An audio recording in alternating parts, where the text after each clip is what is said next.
I think CSAT has been an issue for lots of people in the last 2-3 years. I personally did not have a major problem with it, but at the same time, I did not let myself have that problem also, because I prepared for it in advance. So what I did was, I think my English I was sort of sorted with, although at the same time, the nature of questions that are coming in the last 2 years, even someone with a basic and decent understanding of English can't count on them.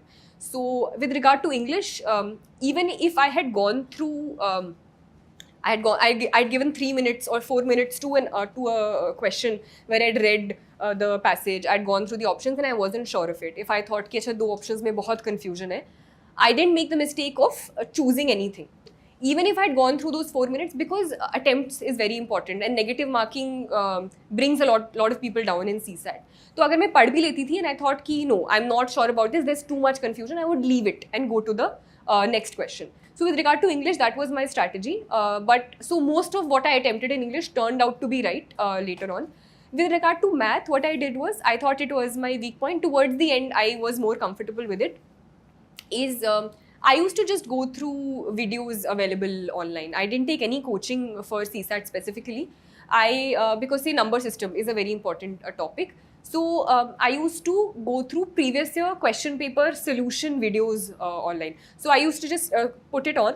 There was one question on the screen. I used to attempt it myself, and then I used to play it again. So if I could answer it well, I went ahead. If I couldn't, I used to look at the tricks that she was using, she or she, whoever in the video was using. I used to go through these thematically, which were available online.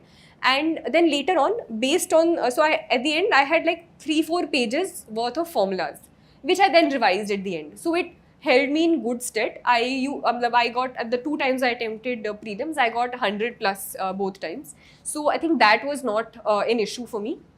But at the same time, I didn't take it for granted, because sometimes what happens is many people who scored really well in the CSAT of previous year papers 3-4 years back, they couldn't even clear this time because they were complacent. They thought, ki theek hai, let me just not look at the CSAT paper and we'll go directly. So I didn't do that. I made my notes. I compiled a collection of formulas. For English, I didn't do that much practice, but I think that worked for me.